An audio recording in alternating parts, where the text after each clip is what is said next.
I have a beautiful wife who loves to serve others. We bought a home down the street from my family. I have a sweet sister who likes to crash at our house with her friends. My wife normally is pretty easygoing until recently. My sister's friends have been leaving messes, mostly towels on the floor after using our pool. My wife got upset picking up after them every day. I have asked my sister to make sure the house is clean after they leave, and it has been better. My wife also complained that some of her perfumes / clothes personal items have gone missing. My sister said it's not her. I believe my sister.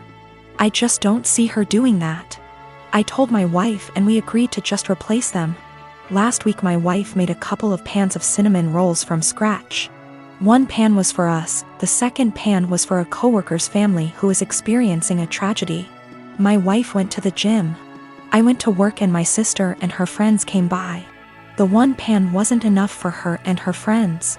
They wanted the second pan of cinnamon rolls and my sister texted my wife asking if they could eat them. My wife said no.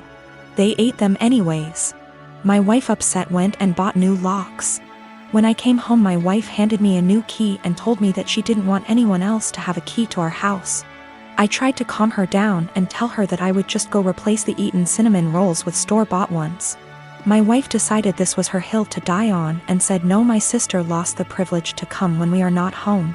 Replacing stolen items wasn't good enough anymore. My mom called and asked if my sister could use the pool as a back-to-school party. I was under the impression my mom would be there. I said yes. My mom was at work and our schedules clashed. The easiest solution was for me to change the locks back so they could come into the house. My mom didn't come with my sister. When my wife got home after the party, it was a mess. She sent me photos. She called me the A for changing the locks without talking to her about it. Keep in mind she did too, then told me I broke her trust. She wasn't safe in her home because she keeps getting robbed and I refused to put an end to it. I did talk to my sister. Then my wife let me know she was staying with a friend for a while. Am I the A here? I feel like I have tried to right any wrongs that have happened between my wife and my sister. I talked to my mom again and let her know my sister isn't allowed over without me home. I asked a friend's wife who is a maid to come deep clean our home. So if / when my wife comes home it's clean. The last thing is my mom asked me to help cover my sister's cheer. She is on track for a scholarship. I told my mom I would pay half of my wife's things were returned. If not, the money was going to replace the stolen items. Also, my sister was invited to homecoming. She wanted me to buy a dress. I told her no for not following our home rules, and the money I saved for the dress is going to pay for the maid. I did replace the locks again. I also am planning a romantic dinner I will make and clean up. I heard a lot about the cinnamon rolls. Someone on here gave me the idea to make them. I am for a dessert. My sister had a bag of my wife's things. More than I thought was gone. Most items are in poor shape. The big thing is she had my wife's grandmother's ring I thought was in the safe. I had no idea it was gone. My sister said that she found it on my wife's nightstand during the party. She forgot she had it on when she left our home. The ring isn't valuable, it's just sentimental. I told my mom who the ring belonged to. My mom lost it. My sister is now grounded. My wife is coming home. I am staying at a friend's house until we can work some of this out. I already stated it, but I did put the locks back on my wife bought. My family doesn't have that key. My mom called my wife last night and asked what my sister can do to fix / replace the damaged items. My wife said have her meet me every morning at 5 a.m. I decided to tag along and see what my wife had planned, trying to support her in whatever punishment she decides to do. You know, the cinnamon rolls. My wife's co-worker's 4 years old is in the final stages of cancer. My wife's plan is for my sister and her to prepare breakfast, get their other kids up and ready for the day, start laundry, basic cleanup, so her co-worker and his wife can spend as much time as he can with the sick child before work. My sister was silent the whole time coming back home. I can tell it really hit her that her life isn't as hard, even being grounded. I dated my ex-boyfriend for a few years and we broke it off a few months before COVID. We were both madly in love and I'm still not over him. My best friend knows this. A few months ago, she started getting distant from me, and it's super unusual for me because she needs me for everything. Like just a few things that I helped her do: find colleges, apply to colleges, help donate money for her college fund, help her build her resume, find her therapy, find her a job, and countless other things. I even paid for a lot of stuff for her, like going on trips and such. She didn't really do much for me and was somewhat of an emotional support because we'd always talk about her. But then I really didn't mind and didn't care what I did for her. She was my BFF, and you are best friends. They're sisters. Last month, she broke and told me that the reason that she's so distant is because she's quarantining with my ex and they're a thing. Whatever hopes I had of getting back to my ex are squashed because I don't think I can get over him hooking up with my best friend. I'm super heartbroken, and I know that you don't own people, but that doesn't mean that you can't be upset about their betrayal.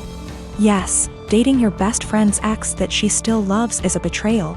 She asked me if I was happy for her, because she finally got a good job and a nice boyfriend. That job she has is solely because of me, because I asked an old acquaintance to return a favor by hiring my best friend.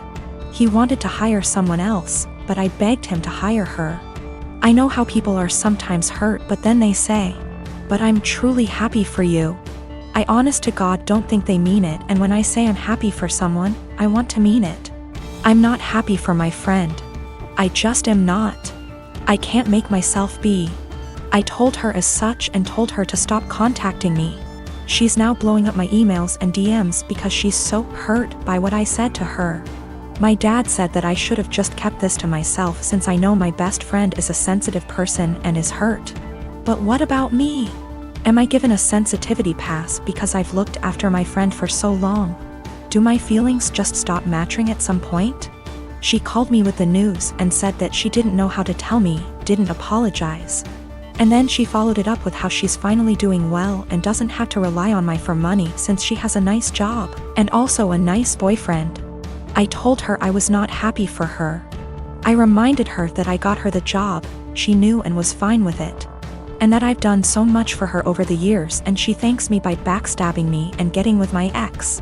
She knew that it would hurt me, and if she'd done it when I was well over him or with my permission, I'd feel differently. Then, I told her to not contact me again because clearly I'm her friend, but she was never my friend, and I want to stick with people who are supportive toward me and reciprocate my friendship. For the past 5 years, I've volunteered for a mental health hotline. I'm deeply passionate about the hotline's work, and I've devoted huge amounts of time and energy to answering calls, training new volunteers, and fundraising. I've become close friends with many of the people I volunteer with, and I get a lot of joy out of helping people who don't have a lot of other support in their lives. I love this organization. I can't imagine my life without it. Today, the head of the organization sent out an email announcing that they've hired a new volunteer coordinator. The girl who relentlessly bullied me in high school and made my life a living hell. I was completely blindsided. I moved across the continent after graduating from high school, and I have no idea how or when this girl moved to my city. I doubt she applied for this job to deliberately antagonize me, since we've had no contact since graduation and all volunteers are anonymous. So it's just a terrible coincidence. But it still means I'm going to have to be working with a person who was unbelievably cruel to me. I really don't know what to do. Obviously, all of this was a long time ago, and it's possible she's cleaned up her act since high school.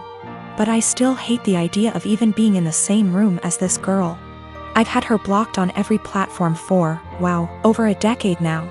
It looks like my only options are to A, tough it out and deal with this person coming back into my life, or B, quit the hotline after 5 years of service. I went for my regularly scheduled afternoon shift at the hotline, and the girl just happened to be there for some kind of orientation. I wasn't expecting her to be there, so I initially just kept my head down and ignored her. A little while into the shift, she came over to introduce herself, and genuinely didn't seem to recognize me. I've cut my hair and gotten glasses since high school, so that could have been it. It was a very brief interaction, and I didn't say anything to her in return, just nodded and smiled. After she left, I asked my shift supervisor if I could speak with her privately. I followed some of the advice here. Just letting her know that I have a history with this person and I'm not comfortable working with her directly. The shift supervisor was very understanding and said that she could arrange for me to only serve shifts when the girl isn't supervising. She also offered to let me schedule my shifts through her instead of through the girl, which I appreciated. Unfortunately, it seems like there will be an unavoidable level of casual interaction. Given that the girl is working in the facility on a full-time, 9-to-5 basis. I think I'll be able to stick it out for now, but we'll see. The shift supervisor did ask me what I wanted to tell the girl. Vis an excuse for my not wanting to be on shift with her, but I couldn't think of anything to say.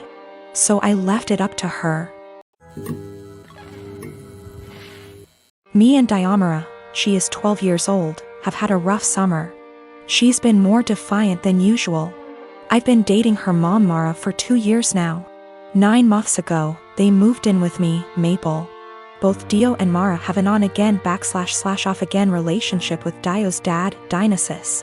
He's pretty much never paid child support, comes and goes as he pleases into Dio's life. Typical shitty-ass part-time dad. I've tried to fill the dad role in her life, while still understanding boundaries, taking things slow, etc. This summer Dionysus decides he wants to be a real dad and takes Dio in for a month. Good for him, not my business, and Mara agrees. When Dio came back home because school started, she was a lot different. Really mean to me, very dismissive. A few days ago she got caught shoplifting at the mall. Security took her in, then called Mara, who didn't answer, then called Dionysus, who didn't answer, and finally me. I answered. They told me I had to pick her up or she'll be handed over to juvenile. I didn't say anything to her while I picked her up. I apologized to security, apologized to the store. I even tipped the security guards plus the store employees because it's up, they had to deal with that. I assured them Dio would be punished appropriately. I'm speaking to her in a strong, affirmative voice while we're in the car. Not yelling, but in a fatherly tone, I suppose. I'm telling her how up it is to steal, and how I don't. With thieves, and how I absolutely don't voluntarily. With any kind of police, so I don't appreciate any of this, nor will I accept it in my house. She snaps back that I'm not her dad, so don't ever tell her what to do. From now on, if I want to tell her something, I need to clear it with her real father first. That killed my soul. For the past year or so, I've treated her as my own daughter. I've paid for their housing, I've paid for her mom's car, her schooling, her food, everything. Her bio dad dropped $100 check off one time in the past year.